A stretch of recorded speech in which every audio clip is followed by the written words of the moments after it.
Cuando queremos comparar el comportamiento de diferentes variables en distintos países al mismo tiempo, lo que tenemos que hacer es acudir a gráficos radiales. Para poder construir un gráfico radial, lo que hemos hecho ha sido lo primero descargarnos los datos de diferentes variables, en este caso la tasa de variación del PIB real, la tasa de inflación, la tasa de paro, el saldo público y el saldo exterior de las economías avanzadas por grupos. Economía de la zona euro, principales economías que integran el G7, algunas de las economías coinciden, es el caso de Alemania, Francia o incluso Italia, y otras economías avanzadas que no pertenecen ni al área euro ni al G7. Vale. Los hemos descargado del Fondo Monetario Internacional, que nos descarga los datos de esta manera. Entonces, lo primero que hemos hecho ha sido convertir las variables que están en porcentaje en variable porcentaje con el símbolo del porcentaje, tal y como nosotros tendemos a verlo. Y lo tenemos aquí, sin hacer ningún cambio adicional, para posteriormente girarlas y convertir los años en filas y los países y variables en columnas. Vale. Ya tenemos aquí los datos perfectamente colocados, diferentes variables, economías avanzadas sacadas del Fondo Monetario Internacional. Los datos de la zona euro, de las economías del G7 y de otras economías avanzadas. Y hemos calculado el valor medio de las variables entre el 2010 y el 2024.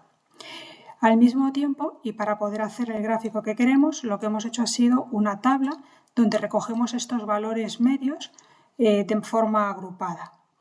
La zona del G7, ¿de acuerdo?, coincide precisamente con este valor medio y comprobamos que esto es un valor medio para todos los periodos del PIB real en la zona euro. Y así sucesivamente, si cogemos el G7, coincide con la tasa de paro media que hemos obtenido como media de las tasas de paro del G7 para el periodo 2010-2024.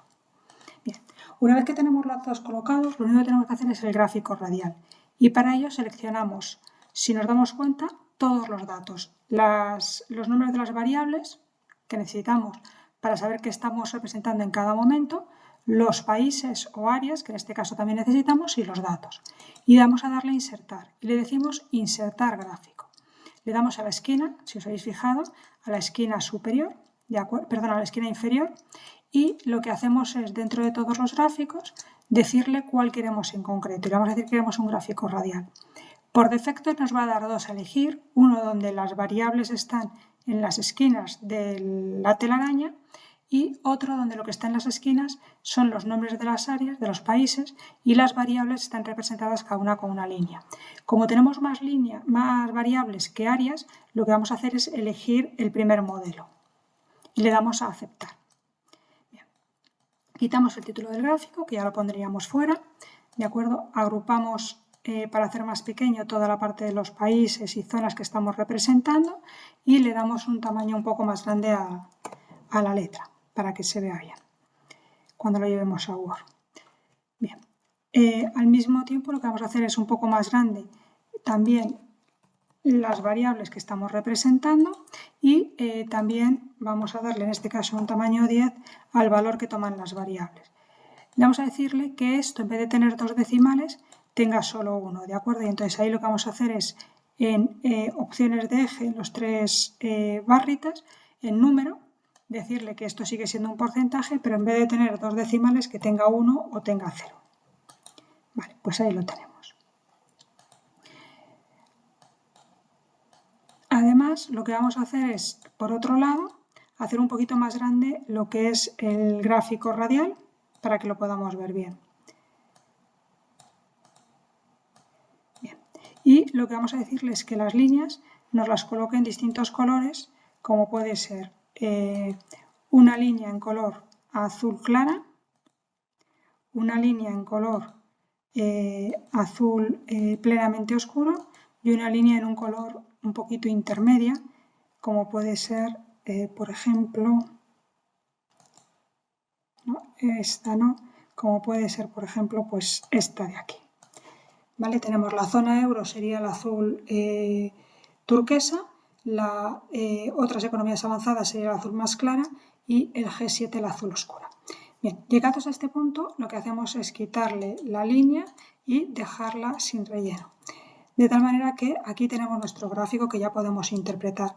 Lo que nos dice este gráfico es que siempre y cuando no existan grandes diferencias en los valores que toman las variables y entre áreas y las variables entre sí, como es el caso, la más alta es la tasa de paro con un 9,16, la más baja es el saldo público con un menos 5,55, lo que podemos es establecer comparaciones sin necesidad de tipificar variables.